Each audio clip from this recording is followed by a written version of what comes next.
ಎಲ್ಲರಿಗೂ ನಮಸ್ಕಾರ. ವಿಶ್ವಗುರು ಎಜುಕೇಷನ್ ಚಾನಲ್ಗೆ ಸ್ವಾಗತ. ಇದು 8ನೇ ತರಗತಿ ಗಣಿತ ಭಾಗ 1 ಹೊಸ ಪಠ್ಯಪುಸ್ತಕ. ಇದರಲ್ಲಿ ಅಧ್ಯಾಯ 5 ವರ್ಗಗಳು ಮತ್ತು ವರ್ಗಮೂಲಗಳು. ಈ ಒಂದು ಅಧ್ಯಾಯದಲ್ಲಿ ಬರುವ ಅಭ್ಯಾಸದ ಪ್ರಶ್ನೋತ್ತರಗಳನ್ನು ನಾವು ಈಗಾಗಲೇ ಬಿಡಿಸ್ತಾ ಇದ್ದೀವಿ. ಈ ಒಂದು ತರಗತಿಯಲ್ಲಿ ನಾವು ಅಭ್ಯಾಸ 5.4 ಬಿಡಿಸೋಣ. ಇದರಲ್ಲಿ ಪ್ರಶ್ನೆ ಸಂಖ್ಯೆ 1, ಈ ಕೆಳಗಿನ ಸಂಖ್ಯೆಗಳ ವರ್ಗಮೂಲಗಳನ್ನು ಭಾಗಾಕಾರ ವಿಧಾನದಿಂದ ಕಂಡುಹಿಡಿಯಿರಿ. ಇಲ್ಲಿ 10 ಪ್ರಶ್ನೆಗಳನ್ನು ಕೊಟ್ಟಿದ್ದಾರೆ. ಈ ಪ್ರತಿಯೊಂದು ಸಂಖ್ಯೆಗಳ ವರ್ಗಮೂಲಗಳನ್ನು ನಾವು ಭಾಗಾಕಾರ ವಿಧಾನದಿಂದ ಕಂಡುಹಿಡಿಯಬೇಕು. ಇದರಲ್ಲಿ ಒಂದನೇದು 2304. ಈ ಒಂದು ಸಂಖ್ಯೆಯ ವರ್ಗಮೂಲವನ್ನು ನಾವು ಭಾಗಾಕಾರ ವಿಧಾನದ ಮೂಲಕ ಕಂಡುಹಿಡಿಯಬೇಕು. ಭಾಗಾಕಾರ ವಿಧಾನ ಏನು ಹೇಳ್ತೈತೆ ಅಂದರೆ, ಇಲ್ಲಿ ಕೊಟ್ಟಂತಹ ಸಂಖ್ಯೆಗಳನ್ನು ನಾವು ಬಿಡಿ ಸ್ಥಾನದಿಂದ ಪ್ರಾರಂಭಿಸಿ 2 ಅಂಕಿಗಳನ್ನು ಸೇರಿ ನಾವು ಒಂದು ಅಡ್ಡಗೆರೆಗಳನ್ನು ಹಾಕೋಬೇಕು. ಈ ರೀತಿಯಲ್ಲಿ ಹಾಕಿದ್ದೀನಿ ನೋಡಿ. ಇವೆರಡು ಸಂಖ್ಯೆಗಳನ್ನ ಸೇರಿ ಈ ತರ ಅಡ್ಡರೇಖೆ, ನೆಕ್ಸ್ಟ್ ಇವೆರಡು ಸಂಖ್ಯೆಗಳನ್ನ ಸೇರಿ ಈ ರೀತಿ ಅಡ್ಡರೇಖೆ. ಅಂದರೆ ನಾವು ಇಲ್ಲಿಂದ ಈ ರೀತಿ ಹಿಂಗೆ ಸ್ಟಾರ್ಟ್ ಮಾಡಬೇಕು. ಇವಾಗ ಭಾಗಾಕಾರ ವಿಧಾನದ ಪ್ಯಾಟರ್ನ್ ಏನಂದ್ರೆ ಈ ರೀತಿ ನಾವು ಬರ್ಕೋಬೇಕು. ನೆಕ್ಸ್ಟ್ ಇವಾಗ ಇಲ್ಲಿ 23 ಇದೆ. ಮೊದಲಿಗೆ ಈ ಸಂಖ್ಯೆಗಳನ್ನ ತಗೋಬೇಕು. 23 ಇದೆ. ಇಲ್ಲಿ 4 ತಗೋಬೇಕು. ಯಾಕಂದ್ರೆ 14 4 16 ಆಯಿತು. 5 5 25 ಜಾಸ್ತಿ ಆಗುತ್ತದೆ. ಹಾಗಾಗಿ ಇಲ್ಲಿ ನಾವು 4 ತಗೋಬೇಕು. ಇಲ್ಲಿ ಯಾವ ಸಂಖ್ಯೆಯನ್ನು ತಗೊಂಡಿರ್ತೀವಲ್ಲ ಅದೇ ಸಂಖ್ಯೆನ ಇಲ್ಲಿ ಮೇಲ್ಗಡೆ ಬರ್ಕೋಬೇಕು. 4 4 16. ಇವಾಗ 23ರಲ್ಲಿ 16 ಹೋದ್ರೆ 7 ಆಯಿತು. ನೆಕ್ಸ್ಟ್ ಇವಾಗ ಇವೆರಡು ಸಂಖ್ಯೆಗಳನ್ನ ಇಲ್ಲಿ ನಾವು ಕೆಳಗಡೆ ಬರ್ಕೋಬೇಕು. 704 ಆಯಿತು. ನೆಕ್ಸ್ಟ್ ಸ್ಟೆಪ್ಪು, ಇಲ್ಲಿ ಯಾವ ಸಂಖ್ಯೆಯನ್ನು ತಗೊಂಡಿರ್ತೀವಲ್ಲ ಅದೇ ಸಂಖ್ಯೆಯನ್ನು ಇಲ್ಲಿ ನಾವು ಬರ್ಕೊಂಡು ಇವೆರಡನ್ನು ಕೂಡಿಸಬೇಕು. ಇವಾಗ 4 + 4 ಅಂದರೆ 8 ಆಯಿತು. ಇಲ್ಲಿ ನಾವು ಒಂದು ಸ್ವಲ್ಪ ಪ್ಲೇಸನ್ನು ಬಿಟ್ಟಿರಬೇಕು. ಯಾಕಂದರೆ ಇನ್ನೊಂದು ಸಂಖ್ಯೆಯನ್ನು ಬರಲಿಕ್ಕೆ ಇಲ್ಲಿ ಪ್ಲೇಸ್ ಬೇಕು. ನೆಕ್ಸ್ಟು ಇಲ್ಲಿ ನಾನು ನಿಮ್ಗೆ ಟ್ರಿಕ್ ಹೇಳ್ತೀನಿ. ಈ ಸಂಖ್ಯೆಯನ್ನು ನಾವು ಡೈರೆಕ್ಟಾಗಿ ಯಾವ ರೀತಿ ತೊಗೋಬೋದು ಅಂದರೆ, ಇಲ್ಲಿ ಬಂದಂಥ ಒಂದು ಸಂಖ್ಯೆ ಬಿಡಿ ಸ್ಥಾನದಲ್ಲಿರೋ ಒಂದು ಅಂಕಿಯನ್ನು ನೋಡ್ರಿ ನೀವು. ಇಲ್ಲಿ ಈ ಅಂಕಿಯನ್ನು ನೋಡಿದಾಗ ಏನಾಗುತ್ತೆ ಅಂದರೆ ಇಲ್ಲಿ 4 ಇದೆ. ಯಾವ ಒಂದು ವರ್ಗ ಸಂಖ್ಯೆ ಬಿಡಿ ಸ್ಥಾನದಲ್ಲಿ 4 ಹೊಂದಿದಾವಂದರೆ, ಒಂದು 2 ಮತ್ತು ಇನ್ನೊಂದು 8. 2 8 4 8 8 64. ಹಾಗಾಗಿ ಇಲ್ಲಿ ನಾವು 2 ತೊಗೊಂಡ್ವಿ ಅಂದರೆ ಏನಾಯಿತು, ಕಡಿಮೆ ಆಗುತ್ತದೆ. ಹಾಗಾಗಿ ಇಲ್ಲಿ ನಾವು ಡೈರೆಕ್ಟಾಗಿ 8 ಅಂತೇಳಿ ಬರ್ಕೋಬೋದು, ಯಾವುದೇ ರೀತಿಯ ಗುಣಾಕಾರ ಮಾಡದೇನೆ. ಇವಾಗ ಇಲ್ಲ ಅಂದರೆ ನೀವು 1ರಲ್ಲೇ ಮಾಡಿದ್ದು 2ರಲ್ಲೇ ಮಾಡಿದ್ದು ಈ ಥರ ಮಾಡ್ಕೊತ ಹೋದರೆ ಸುಮ್ಮನೆ ಟೈಮ್ ವೇಸ್ಟ್ ಆಗುತ್ತೆ. ಇಲ್ಲಿ ಈ ಸಂಖ್ಯೆಯ ಒಂದು ಬಿಡಿ ಸ್ಥಾನವನ್ನು ನಾವು ಗಮನದಲ್ಲಿ ಇಟ್ಕೊಂಡು ಈ ರೀತಿ ಡೈರೆಕ್ಟಾಗಿ ತಗೋಬೋದು. ಇವಾಗ ಇಲ್ಲಿ 8 ಬರ್ಕೊಂಡಿವಿ ಅಂದರೆ ಇದೇ ಸಂಖ್ಯೆಯನ್ನು ನಾವು ಇಲ್ಲಿ ಕೂಡ ಮೇಲ್ಗಡೆ ಬರ್ಕೋಬೇಕು. ಇವಾಗ ಈ 88ಅನ್ನು ನಾವು 8ರಿಂದ ಗುಣಿಸಿದಾಗ 704 ಬರುತ್ತದೆ. ಇವಾಗ ಇವೆರಡು ಸೇಮ್ ಇರೋದ್ರಿಂದ ಮೈನಸ್ ಮಾಡಿದರೆ 0 ಆಯಿತು. ಆದ್ದರಿಂದ 2304ರ ವರ್ಗಮೂಲ 48 ಆಗುತ್ತದೆ. ನೆಕ್ಸ್ಟು ಎರಡನೇದು 4489. ಇಲ್ಲಿ ಕೂಡ ನಾವು 2 ಅಂಕಿಗಳನ್ನು ಸೇರಿ ನಾವು ಇಲ್ಲಿ ಅಡ್ಡಗೆರೆಗಳನ್ನು ಹಾಕೋಬೇಕು. ಇವಾಗ 6 6 36. 44ರಲ್ಲಿ 36 ಹೋದರೆ 8 ಆಯಿತು. ನೆಕ್ಸ್ಟು ಇವೆರಡು ಸಂಖ್ಯೆಗಳನ್ನ ನಾವು ಇಲ್ಲಿ ಬರ್ಕೋಬೇಕು. ಇವಾಗ ಇಲ್ಲಿ ಯಾವ ಸಂಖ್ಯೆ ತೊಗೊಂಡಿರ್ತೀವಿ ಅದೇ ಸಂಖ್ಯೆನ ಇಲ್ಲಿ ಬರ್ಕೊಂಡು ಇವೆರಡನ್ನು ನಾವು ಕೂಡಿಸಿದಾಗ ಏನಾಕೈತಿ, 6 + 6 ಅಂದರೆ 12. ಇವಾಗ ಈ ಒಂದು ಸಂಖ್ಯೆ ಬಿಡಿ ಸ್ಥಾನದಲ್ಲಿ ಎಷ್ಟಿದೆ, 9 ಇದೆ. ಯಾವ ಒಂದು ವರ್ಗ ಸಂಖ್ಯೆ ಬಿಡಿ ಸ್ಥಾನದಲ್ಲಿ 9 ಇರುತ್ತದೆ ಅಂದರೆ 3 ಮತ್ತು 7. ಇಲ್ಲಿ ನಾವು 3 ತೊಗೊಂಡ್ವಿ ಅಂದರೆ ಇದು ಸಾಂದ್ ಹಾಗಾಗಿ ಇಲ್ಲಿ ನಾವು 7 ಅಂತೇಳಿ ತಗೋಬೇಕು. ಅಂದರೆ 127 ಆಗುತ್ತೆ. ಇಲ್ಲಿ ಏನು 7 ತೊಗೊಂಡಿರ್ತೀವಲ್ಲ ಅದನ್ನ ಇಲ್ಲಿ ಮೇಲ್ಗಡೆ ಕೂಡ 7 ಅಂತೇಳಿ ಬರಿಬೇಕು. ಇವಾಗ 127ರಿಂದ ನಾವು 7ಅನ್ನು ಗುಣಿಸಿದಾಗ 889 ಬರುತ್ತದೆ. ಅಂದರೆ ಇವೆರಡು ಸೇಮ್ ಇರೋದ್ರಿಂದ ಏನಾಗಿತ್ತು, ಕ್ಯಾನ್ಸಲ್ ಆಗಿ 0 ಆಗುತ್ತದೆ. ಆದ್ದರಿಂದ 4489ರ ವರ್ಗಮೂಲ 67 ಆಗುತ್ತದೆ. ನೆಕ್ಸ್ಟು ಮೂರನೇದು 3481. ಇಲ್ಲಿ ಕೂಡ ನಾವು 2 ಅಂಕಿಗಳಿಗೆ ಸೇರಿ ಅಡ್ಡಗೆರೆಗಳನ್ನು ಹಾಕೋಬೇಕು. ನೆಕ್ಸ್ಟು ಇಲ್ಲಿ 5 5 25. 34ರಲ್ಲಿ 25 ಹೋದರೆ 9 ಆಯಿತು. ನೆಕ್ಸ್ಟು ಇವೆರಡು ಸಂಖ್ಯೆಗಳನ್ನ ಇಲ್ಲಿ ಇಳಿಸ್ಕೋಬೇಕು. ನೆಕ್ಸ್ಟು ಇಲ್ಲಿ ಯಾವ ಸಂಖ್ಯೆ ಅಂತ ತೊಂದಿರ್ತೀವಿ ಅದೇ ಸಂಖ್ಯೆನ ಇಲ್ಲಿ ಬರ್ಕೊಂಡು ಇವನ್ನೆರಡು ಸಂಖ್ಯೆಗಳನ್ನ ಇಲ್ಲಿ ನಾವು ಕೂಡಿಸ್ಬೇಕು. 5 5 10 ಆಯಿತು. ಇವಾಗ ಈ ಒಂದು ಸಂಖ್ಯೆ ಬಿಡಿ ಸ್ಥಾನದಲ್ಲಿ ಎಷ್ಟಿದೆ, 1 ಇದೆ. 1ಅನ್ನು ಯಾವ್ಯಾವ ಹೊಂದಿರ್ತಾವೆ ಅಂದರೆ 1 ಮತ್ತು 9. ಇಲ್ಲಿ 1 ತೊಗೊಂಡ್ರೆ ಏನಾಗುತ್ತೆ, 101 ಆಗುತ್ತೆ. ಅಂದರೆ ಸಾಂದ್ ಆಯಿತು. ಹಾಗಾಗಿ ಇಲ್ಲಿ ನಾವು ಡೈರೆಕ್ಟಾಗಿ 9 ಅಂತೇಳಿ ತಗೋಬಹುದು. ಇವಾಗ ಇಲ್ಲಿ 9 ಅಂತ ತೊಗೊಂಡ್ರೆ ಇಲ್ಲಿ ಮೇಲ್ಗಡೆ ಕೂಡ 9 ಅಂತೇಳಿ ಬರೀಬೇಕು. ಇವಾಗ 109ಅನ್ನು 9ರಿಂದ ಗುಣಿಸಿದಾಗ 981 ಬರುತ್ತದೆ. ಇವಾಗ ಇವೆರಡು ಸೇಮ್ ಇರೋದ್ರಿಂದ ಕ್ಯಾನ್ಸಲ್ ಮಾಡಿದ್ರೆ 0 ಆಗುತ್ತದೆ. ಆದ್ದರಿಂದ 3481ರ ವರ್ಗಮೂಲ 59 ಆಗುತ್ತದೆ. ನೆಕ್ಸ್ಟು ನಾಲ್ಕನೇದು 529. ಇಲ್ಲಿ ನೋಡ್ಬೇಕು ನೀವು, ಇಲ್ಲಿ ಬಿಡಿ ಸ್ಥಾನದಿಂದ ಹಿಡಿದು ನಾವು 2 ಸಂಖ್ಯೆಗಳನ್ನು ಸೇರಿ ಒಂದು ಅಡ್ಡಗೆರೆಯನ್ನು ಹಾಕ್ತೀವಿ. ಅದೇ ರೀತಿ ಇಲ್ಲಿ ಹಾಕಬೇಕು. ಇಲ್ಲಿ ಒಂದಿದ್ರೆ ಕೂಡ ನಾವಿಲ್ಲಿ ಅಡ್ಡಗೆರೆ ಒಂದಕ್ಕೆ ಹಾಕಬೇಕು. ಇವಾಗ ಇಲ್ಲಿ 5 ಇದೆ, ನಾವು 2 ತಗೋಬೇಕು. 2 ಇಲ್ಲಿ 4 ಆಯಿತು, 5ರಲ್ಲಿ 4 ಹೋದರೆ 1 ಆಯಿತು. ಇಲ್ಲಿ 29 ಇದೆ, ಇದನ್ನ ಕೆಳಗಡೆ ಹೇಳ್ಕೊಳ್ಳೋಣ. ನೆಕ್ಸ್ಟು ಇಲ್ಲಿ ಯಾವ ಸಂಖ್ಯೆಯನ್ನು ತೊಗೊಂಡಿತ್ತು ಅದೇ ಸಂಖ್ಯೆಯನ್ನು ಇಲ್ಲಿ ತಗೋಬೇಕು. ಇವೆರಡು ಸಂಖ್ಯೆಯನ್ನು ಕೂಡಿಸಿದಾಗ ಎಷ್ಟಾಯಿತು? 4 ಆಗುತ್ತದೆ. ಈ ಒಂದು ಸಂಖ್ಯೆ ಬಿಡಿಸ್ಥಾನದಲ್ಲಿ ಎಷ್ಟಿದೆ? 9 ಇದೆ. ಯಾವ ಒಂದು ವರ್ಗ ಸಂಖ್ಯೆ ಬಿಡಿಸ್ಥಾನದಲ್ಲಿ 9 ಇರ್ತದೆ ಅಂದರೆ ಒಂದು 3, ನೆಕ್ಸ್ಟು ಒಂದು 7. ಇವಾಗ ಇಲ್ಲಿ ನಾನು 3 ತೊಗೊಂಡಿದ್ದೀನಿ, ಯಾಕಂದರೆ ಇದು ಕರೆಕ್ಟ್ ಆಗುತ್ತೆ. 7 ತೊಗೊಂಡ್ರೆ ಏನಾಗುತ್ತೆ? ಹೆಚ್ಚಿಗೆ ಆಗುತ್ತದೆ. ಇಲ್ಲಿ 3 ತೊಗೊಂಡ್ವಿ ಅಂದರೆ ಇಲ್ಲಿ ಮೇಲ್ಗಡೆ ಕೂಡ 3 ಬರೀಬೇಕು. ಇವಾಗ 43 ನಾವು 3ರಿಂದ ಗುಣಿಸಿದಾಗ 129 ಬರುತ್ತದೆ. ಇವೆರಡು ಸೇಮ್ ಇರೋದ್ರಿಂದ ಇವುಗಳನ್ನ ಕಳೆದಾಗ 0 ಬರುತ್ತದೆ. ಆದ್ದರಿಂದ 529ರ ವರ್ಗಮೂಲ 23 ಆಗುತ್ತದೆ. ನೆಕ್ಸ್ಟು 5ನೇದು 3249. ಇಲ್ಲಿ ಕೂಡ ನಾವು 2 ಸಂಖ್ಯೆಗಳಿಗೆ ಒಂದೊಂದು ಅಡ್ಡಗೆರೆಗಳನ್ನು ಹಾಕೋಬೇಕು. ಈ ರೀತಿ 49ಕ್ಕೆ ಒಂದು ಅಡ್ಡಗೆರೆ, 32ಕ್ಕೆ ಒಂದು ಅಡ್ಡಗೆರೆಯನ್ನು ಹಾಕೋಬೇಕು. ಇವಾಗ 32 ಇದೆ, ಇಲ್ಲಿ ನಾವು 5ಅನ್ನು ತಗೋಬೇಕು. 5 5ಲೇ ಎಷ್ಟು? 25. 32ರಲ್ಲಿ 25 ಹೋದರೆ 7 ಇತ್ತು. ಇವಾಗ ಈ 2 ಸಂಖ್ಯೆಗಳನ್ನ ಇಲ್ಲಿ ಕೆಳಗಡೆ ಬರ್ಕೋಬೇಕು. ಅವಾಗ 749 ಆಗುತ್ತದೆ. ಇವಾಗ ಇಲ್ಲಿ ನಾವು ಯಾವ ಸಂಖ್ಯೆಯನ್ನು ತೊಗೊಂಡಿರ್ತೀವಲ್ಲ ಅದೇ ಸಂಖ್ಯೆಯಲ್ಲಿ ಕೆಳಗಡೆ ಬರ್ಕೊಂಡು ಇವೆರಡು ಸಂಖ್ಯೆಗಳನ್ನ ಕೂಡಿಸ್ಬೇಕು. ಇಲ್ಲಿ 5 + 5 ಅಂದರೆ 10 ಆಗುತ್ತದೆ. ಇವಾಗ ಈ ಸಂಖ್ಯೆ ಒಂದು ಬಿಡಿಸ್ಥಾನದಲ್ಲಿ ಎಷ್ಟಿದೆ? 9 ಇದೆ.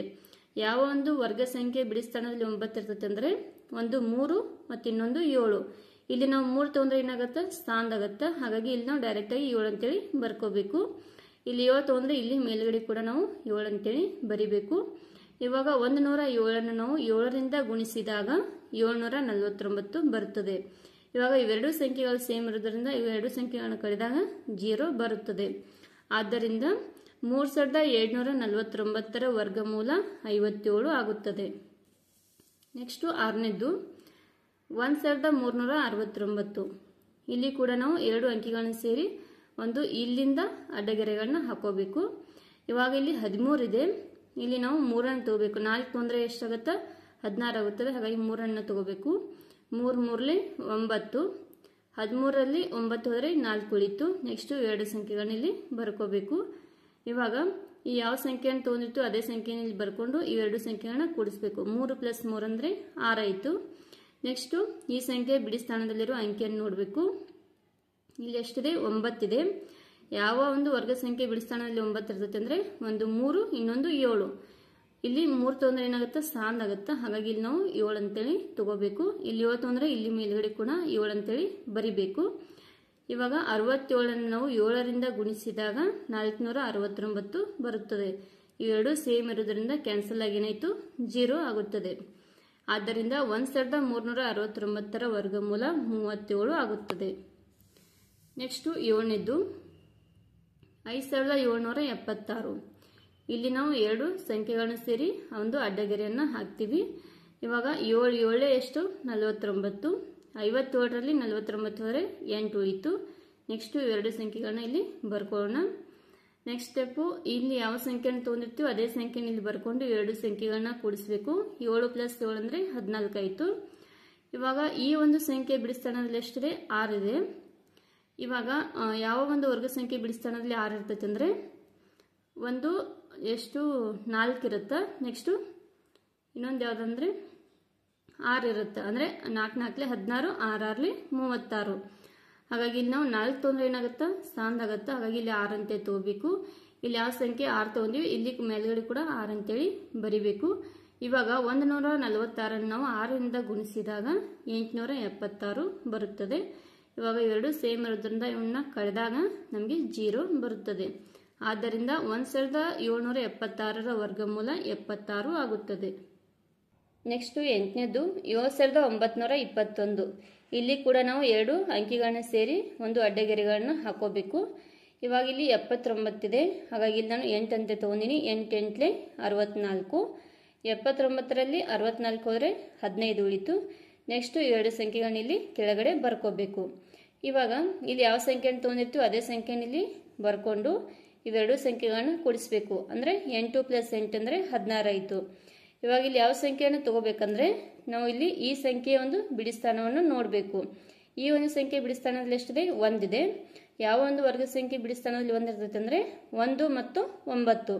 ಇಲ್ಲಿ 1 ತೊಗೊಂಡ್ರೆ ಎಷ್ಟಾಗುತ್ತೆ 161 ಆಗುತ್ತೆ, ಸಾಂದಾಗುತ್ತೆ. ಹಾಗಾಗಿ ಇಲ್ಲಿ ನಾವು 9 ಅಂತೇಳಿ ತಗೋಬೇಕು. ಇಲ್ಲಿ 9 ಅಂದರೆ ಇಲ್ಲಿ ಮೇಲ್ಗಡೆ ಕೂಡ 9 ಅಂತೇಳಿ ಬರೀಬೇಕು. ಇವಾಗ 169 ನಾವು 9ರಿಂದ ಗುಣಿಸಿದಾಗ 1521 ಬರುತ್ತದೆ. ಇವೆರಡು ಸೇಮ್ ಇರೋದ್ರಿಂದ ನಾವು ಕಳೆದಾಗ ಏನಾಗುತ್ತೆ 0 ಬರುತ್ತದೆ. ಆದ್ದರಿಂದ 7921 ವರ್ಗಮೂಲ 89 ಆಗುತ್ತದೆ. ನೆಕ್ಸ್ಟು 9ನೇದು 576. ಇಲ್ಲಿ ನಾವು 2 ಅಂಕಿಗಳನ್ನ ಸೇರಿಸಿ ಬಿಡಿ ಸ್ಥಾನದಿಂದ ಗೆರೆಗಳನ್ನ ಹಾಕೋಬೇಕು. ಇಲ್ಲಿ ನಾವು 6 ಮತ್ತು 7 ಸೇರಿ ಒಂದು ಅಡ್ಡಗೆರೆಯನ್ನು ಹಾಕ್ತೀವಿ. ನೆಕ್ಸ್ಟ್ ಇಲ್ಲಿ ಒಂದು ಸಂಖ್ಯೆ ಇದೆ, ಆ ಸಂಖ್ಯೆಗೆ ನಾವು ಒಂದು ಅಡ್ಡಗೆರೆಯನ್ನು ಹಾಕಬೇಕು. ಇವಾಗ ಇಲ್ಲಿ 5 ಇದೆ, ಹಾಗಾಗಿ ನಾವು 2 ಅಂತೆ ತಗೋಬೇಕು. 2 ಇರಲಿ 4 ಆಯಿತು. ನೆಕ್ಸ್ಟು 5ರಲ್ಲಿ 4 ಹೋದರೆ 1 ಉಳಿತು. ಇವಾಗ ಇಲ್ಲಿ ಇರುವ 2 ಸಂಖ್ಯೆಗಳನ್ನ ನಾವು ಇಲ್ಲಿ ಕೆಳಗಡೆ ಬರ್ಕೋಬೇಕು. ಆವಾಗ 176 ಆಗುತ್ತದೆ.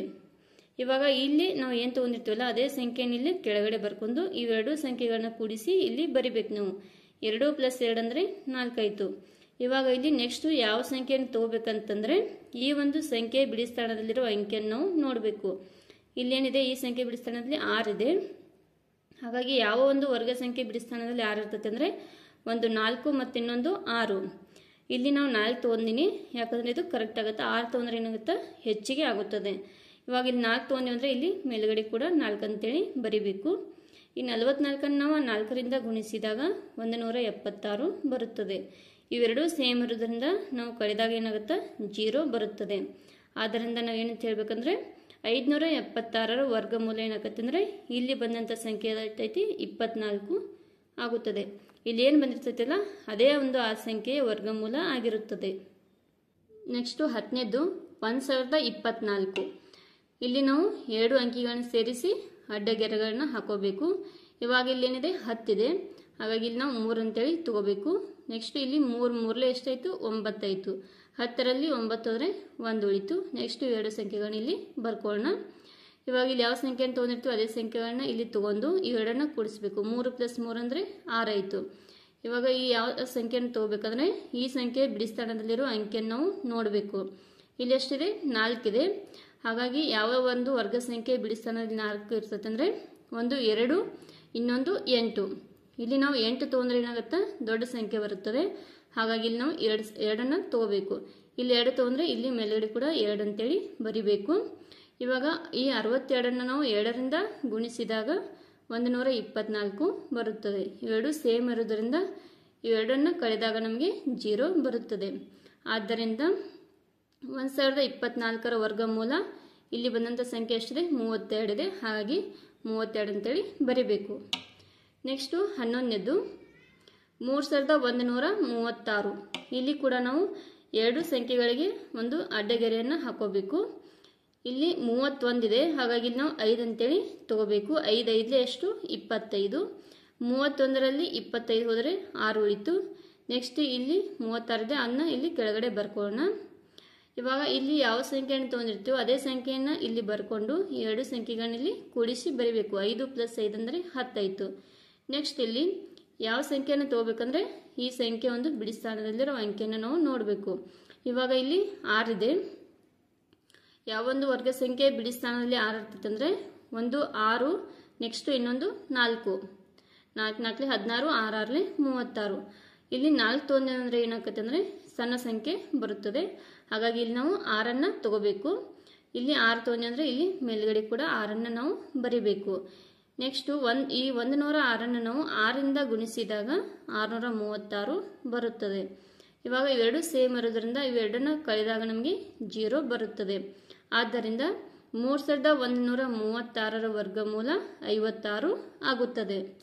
ನೆಕ್ಸ್ಟು 12ನೇದು 900 ಇದೆ.